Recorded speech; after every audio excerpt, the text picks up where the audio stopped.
শীতের রাতে মালিশ করার সময় আমার ভিতরে যেভাবে মেশিনটা দিল আমি উহ আহ বলা শুরু করে দিলাম। আজকের গল্পটা শুনে আপনার মেশিন দিয়ে টপ টপ করে পানি চলে আসবে। আপনারা হাতের কাজ করতে বাধ্য হবেন, তাই হাতের কাজ করার আগে হাতের কাছে অবশ্যই টিস্যু রাখবেন। আমার নাম সাবিতা, বয়স ৩২ বছর। আমার গায়ের রং একটু শ্যামলা, কিন্তু আমি মনে করি এই রঙই আমাকে আরও আকর্ষণীয় করে তোলে। আমার দেহ সুগঠিত এবং আমি আমার শরীর নিয়ে গর্বিত। আমি মালিশ করাতে খুব পছন্দ করি। এখন পর্যন্ত আমি অনেক লোকের কাছ থেকে মালিশ করিয়েছি, কখনো সেলুনে, কখনো বাড়িতে, কখনো বন্ধুদের মাধ্যমে। আমি সবসময় নতুন নতুন অজুহাত খুঁজে বেড়াই, যাতে কেউ আমার শরীর স্পর্শ করতে পারে, চাপ দিতে পারে, মালিশ করতে পারে এবং আমি সেই শান্তি পেতে পারি। এই গল্পটি সেই শীতের সময়। শীতের ছুটি শুরু হয়ে গিয়েছিল এবং আমি ঠিক করলাম যে আমি সাঁতার শিখব। আমার বাড়ি থেকে খুব দূরে নয়, একটি বড় স্টেডিয়াম আছে। সেখানে ক্রিকেট, ব্যাডমিন্টনের মতো অনেক খেলা হয় এবং সেখানেই একটি বড় সুইমিং পুল আছে। আমি জানতাম যে সেখানে সাঁতারের ক্লাসও চলে। আমার সত্যিকারের সাঁতার শেখার প্রয়োজন ছিল না, কিন্তু পুলের পানি, সেখানকার পরিবেশ এবং সবচেয়ে গুরুত্বপূর্ণ সেখানকার কোচ এবং সদস্যদের দেখার ইচ্ছা ছিল। একদিন সন্ধ্যা ৫টায় আমি স্টেডিয়ামের দিকে রওনা দিলাম। আমি একটি সাধারণ সাদা টি শার্ট এবং জিন্স পরেছিলাম, কিন্তু টি শার্টটি ইচ্ছাকৃতভাবে টাইট এবং গভীর নেকলাইন যুক্ত বেছে নিয়েছিলাম। হাঁটার সময় রাস্তায় লোকজন বারবার আমার দিকে তাকাত। আমি এটা পছন্দ করি। আমি জানি আমার শরীর কতটা আকর্ষণীয় এবং আমি এটা দেখাতে কখনো সংকোচ বোধ করি না। স্টেডিয়ামে পৌঁছেই ভিতরে শান্তি ছিল। পুলের পাশে একটি অফিস ছিল। আমি সেখানে গেলাম। ভিতরে একজন লোক বসেছিলেন, বয়স প্রায় ৫০ বছর, কিন্তু শরীর মজবুত, মুখে হাসি। তিনি আমাকে দেখেই উঠে স্বাগত জানালেন। নমস্তে, কিভাবে সাহায্য করতে পারি? তিনি জিজ্ঞাসা করলেন। আমি বললাম যে আমি সাঁতারের ক্লাসে যোগ দিতে চাই। কথোপকথনে জানা গেল যে তিনিই প্রধান কোচ। নাম রামেশ্বর, কিন্তু সবাই তাকে রামেশ্বর স্যার বলে। দ্বিতীয় কোচ হলেন সুরেশ, সহকারী কোচ। ফি সম্পর্কে কথা হলো। ফি খুব কম ছিল, মাসে মাত্র ৮০০ টাকা। আমি সঙ্গে সঙ্গে রাজি হয়ে গেলাম। আমি জিজ্ঞাসা করলাম, স্যার ক্লাস কখন হয়? তিনি বললেন, সন্ধ্যা ৫টায় লেডিস ব্যাচ আছে, সকালে মিক্সড ব্যাচ হয়। আমি আবার জিজ্ঞাসা করলাম, বর্তমান লেডিস ব্যাচে কতজন মহিলা আসেন? তিনি হেসে বললেন, এখন শুধু ২জন মহিলা আসেন, কিন্তু তারা নিয়মিত নয়, কখনো আসেন কখনো আসেন না। এটা শুনে আমি মনে মনে খুব খুশি হলাম। কম লোক মানে বেশি মনোযোগ, বেশি সাহায্য এবং বেশি শান্তি। আমি সঙ্গে সঙ্গে ফি দিয়ে বাড়ি ফিরে এলাম। ফেরার পথে একটি স্পোর্টস শপ দেখলাম। আমি ভিতরে গেলাম এবং একটি সুইমিং কস্টিউম কিনলাম। কালো রঙের 2 পিস, উপরের অংশ পাতলা, নিচের অংশ হাই কাট। বাড়ি এসে আমি সেটি পরে দেখলাম। পারফেক্ট ফিটিং, আমি খুব পছন্দ করলাম। পরের দিন সন্ধ্যায় আমি নির্ধারিত সময়ে স্টেডিয়ামে পৌঁছলাম। আমি আগে থেকেই সুইমিং কস্টিউম পরে এসেছিলাম। উপরে শুধু একটি পাতলা শার্ট পরেছিলাম। ব্যাগ রেখে শার্ট খুলে বাইরে এলাম। ভিতরে শুধু ২জন বসেছিলেন, রামেশ্বর স্যার এবং সুরেশ। দুজনের বয়সই ৫০-এর কাছাকাছি। আমি তাদের নামাস্তে বললাম। আমি জিজ্ঞাসা করলাম, স্যার আজ কেউ আসেনি? রামেশ্বর স্যার হেসে বললেন, না সাবিতা, সেই ২জন মহিলা তো নিয়মিত আসেই না, আজ শুধু তুমি আছো, চলো চেঞ্জ করে আয়। আমি হেসে বললাম, স্যার আমি আগে থেকেই পরে এসেছি। ব্যাগ রেখে আমি পুলের কিনারায় এলাম। যেই আমি বাইরে বেরোলাম, ২জনের চোখ আমার শরীরে আটকে গেল। আমার শ্যামলা রং, টাইট কস্টিউম দেখে ২জন কিছুক্ষণের জন্য স্তব্ধ হয়ে গেলেন।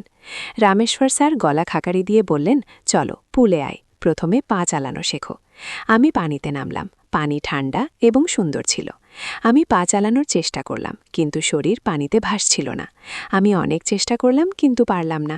রামেশ্বর স্যার পানিতে নামলেন। তিনি আমাকে পিছন থেকে ধরে ফেললেন। এক হাত পেটে, অন্য হাত জঙ্ঘায়। এভাবে করো, পা এভাবে ঘোরাও পিগম্যাম, তিনি বললেন। তার হাত আমার পেট থেকে ধীরে ধীরে উপরে সরে গেল। আমি কিছু বললাম না, বরং একটু আরও ঝুঁকে গেলাম, যাতে তার হাত ভালো করে লাগে। সুরেশ বাইরে থেকে দেখছিল। তার চোখে একটি আলাদা চমক ছিল। কয়েকদিন এভাবেই চলল। প্রতিদিন আমি আসতাম এবং সেই ২জন মহিলা কখনো আসতেন না, মানে প্রতিবার শুধু আমি একা। রামেশ্বর রায় এবং সুরেশ দুজনেই মিলে আমাকে শেখাতেন, কিন্তু শেখানোর চেয়ে বেশি তাদের হাত আমার শরীরে ঘুরত, কখনো পেটে, কখনো জঙ্ঘায়, কখনো বুকের কাছে হালকা স্পর্শ। আমি কখনো প্রতিবাদ করতাম না, বরং ইচ্ছে করে এমন হাত দিতাম যাতে তাদের হাত ভালো করে লাগে। একদিন আমি পুলে প্র্যাকটিস করছিলাম। আমি লাফ দিয়েছিলাম এবং পা চালাচ্ছিলাম। রামেশ্বর স্যার আমাকে ধরে এখন সাহায্য করছিলেন। তার হাত আমার উরুতে চলে গেল। আমি হাসলাম এবং কিছু বললাম না। সুরেশ দেখল এবং সেও পানিতে নেমে এলো। এখন দুজন মিলে আমাকে শেখাচ্ছিলেন, এক পিছন থেকে, এক সামনে থেকে। আমার বুক পানিতে দুলছিল এবং তাদের হাত তাকে সাপোর্ট দিচ্ছিল। কয়েকদিন পরে আমি ইচ্ছে করে চেঞ্জিং রুমে কাপড় বদলাতে শুরু করলাম। আগে আমি বাইরেই বদলাতাম, কিন্তু এখন রুমে যেতাম। দরজা একটু খুলে রাখতাম। ধীরে ধীরে কস্টিউম খুলে বুক বের করতাম, হাত দিয়ে স্পর্শ করতাম। আমি জানতাম যে তারা দুজন বাইরে থেকে দেখছে। রুমের দেয়ালে একটি ছোট ছিদ্র ছিল, সেখান থেকে তারা চোখ লাগিয়ে দেখত। আমি তাদের শ্বাসের শব্দ শুনতে পেতাম। একদিন আমি বাথরুমে গেলাম, তখন আমি দেখলাম যে তারা দুজন চেঞ্জিং রুমের দিকে চোখ গেড়ে দাঁড়িয়ে আছে। আমি হাসলাম এবং চুপচাপ ফিরে এলাম। তাদের জানা হলো না যে আমি তাদের দেখে ফেলেছি। তারপর আমি প্রতিদিন সেই রুমে বদলাতে শুরু করলাম, কখনো বিনা অন্তর্বাসে, কখনো হালকা কাপড়ে, কখনো সম্পূর্ণ খুলে। একদিন ক্লাস শেষ হওয়ার পর আমি বললাম যে আমার একটু আঘাত লেগেছে। রামেশ্বর স্যার বললেন, চলো অফিসে আসো। আমি তেল লাগিয়ে মালিশ করে দেব। আমার মনে খুশি হল। অফিসে গেলাম। তিনি আমাকে টেবিলে শুইয়ে দিলেন। তেল বের করলেন এবং আমার পিঠে লাগাতে শুরু করলেন, ধীরে ধীরে হাত নিচে উরুর দিকে। তারপর তিনি আমাকে উল্টে দিলেন। এখন আমার বুক সামনে ছিল। তিনি তেল লাগালেন এবং জোরে চাপ দিতে শুরু করলেন। আমি নাটক করলাম, স্যার আপনি এটা কি করছেন? এটা ঠিক নয়। কিন্তু আমি শরীর সামনে করে দিলাম। তারা হাসল এবং বলল, এটা তো মালিশ, আরাম পাবে। তারপর সুরেশও ভিতরে চলে এলো। এখন দুজন মিলে মালিশ করতে শুরু করল। আমি তাদের থামানোর চেষ্টা করলাম, তাদের বোঝালাম যে এমন করা উচিত নয়। কিন্তু ভিতরে থেকে আমি সুখ পাচ্ছিলাম। তবু আমি সভ্য থাকার ভান করলাম এবং তাদের থামালাম। আমি তাদের ইচ্ছা আগে থেকেই জানতাম, কিন্তু আমার ইচ্ছা আমি তাদের বুঝতে দিতে চাইনি। এমন কয়েক মাস চলল। এখন আমি পা চালানো ভালো করে শিখে গিয়েছিলাম। রামেশ্বর স্যারের হাতে ধরে থাকলে আমার শরীর পানিতে ভাসতে শুরু করত। তার এক হাত আমার পেটে ছিল, অন্যটি উরুতে।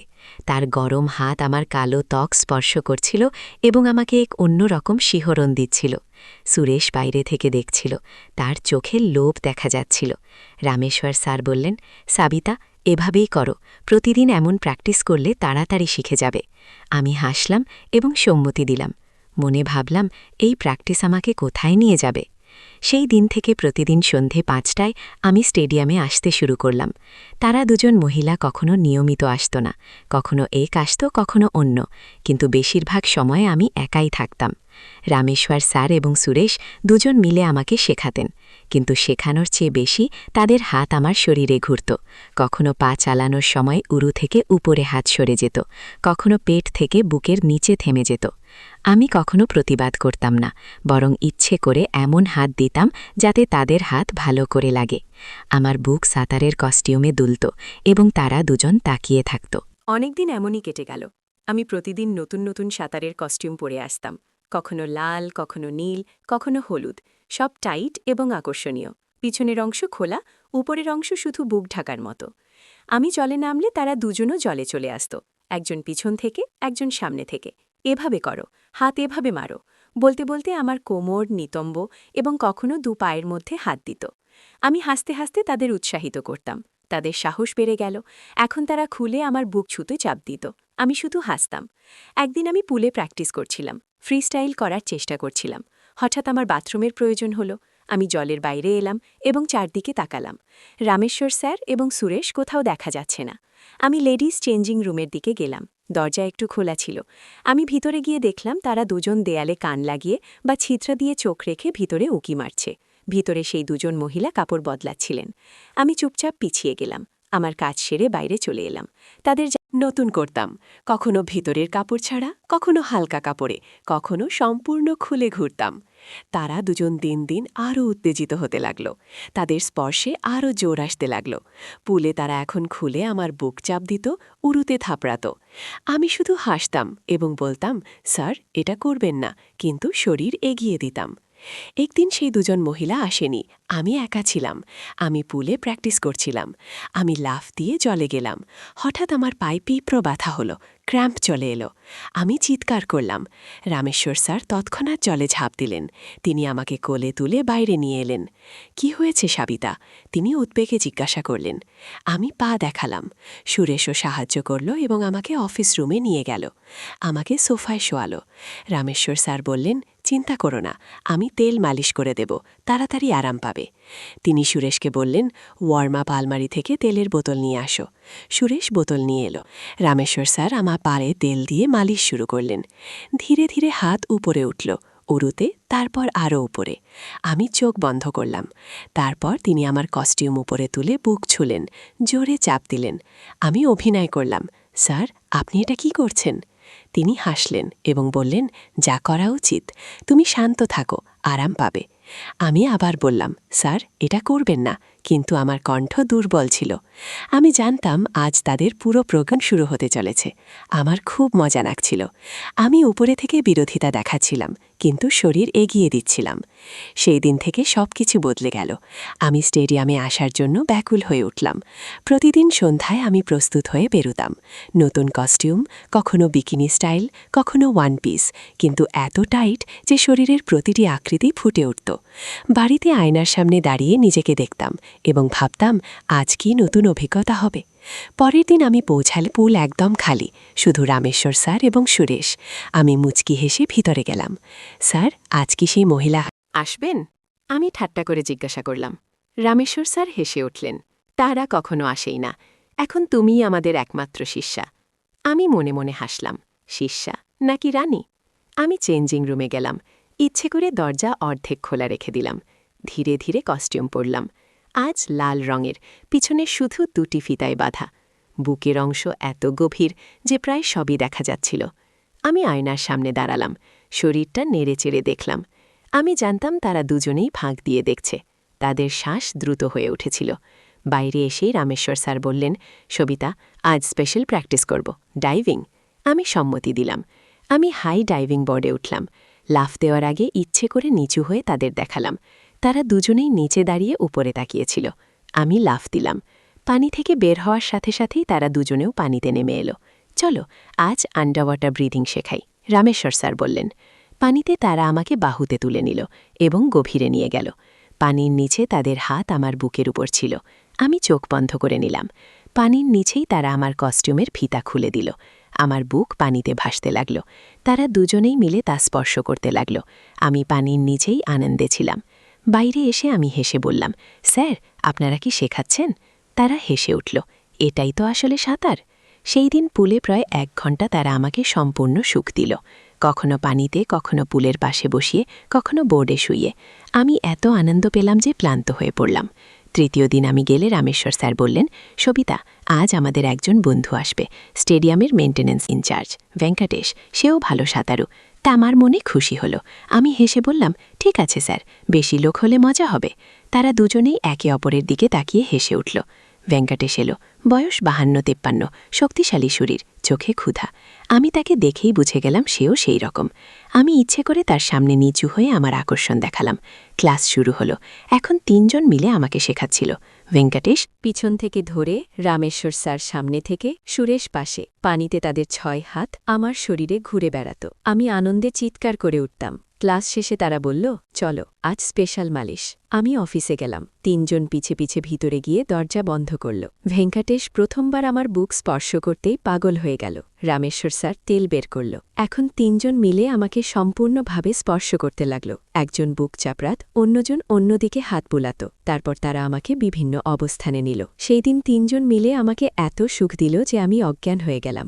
এখন প্রতিদিন নতুন বন্ধু আসতে লাগল। চতুর্থ বন্ধু ডাক্তার দেশপাণ্ডে, রামেশ্বর স্যারের পুরনো বন্ধু। সে বলত, সবিতা, তোমার শরীর পরীক্ষা করি, এবং ডাক্তারি বাহানায় সব জায়গায় হাত বুলাত। পঞ্চম একজন ব্যবসায়ী, নাম মহেশ। সে দামি তেল এবং লোশন আনত এবং স্পেশাল মালিশ করত। শেষমেশ মোট 6 জন হয়ে গেল। রামেশ্বর স্যার, সুরেশ, ভেঙ্কটেশ, ডাক্তার, মহেশ এবং তাদের আরেকজন পুরনো কোচ বন্ধু শর্মা। সবাই 50-এর ওপর, কিন্তু শক্তিশালী এবং উদ্যমী। এখন ক্লাস শুধু বাহানা ছিল। আমি আসা মাত্রই পুল বন্ধ করে দিত। তারপর পুলে, অফিসে, চেঞ্জিং রুমে, কখনো রাতে স্টেডিয়াম বন্ধ হবার পর লাইট বন্ধ করে বিভিন্ন জায়গায় সবাই মিলে আমাকে সুখ দিত। কখনো তারা আমাকে পানিতে ভাসিয়ে রাখত এবং সবাই মিলে স্পর্শ করত। কখনো অফিসের টেবিল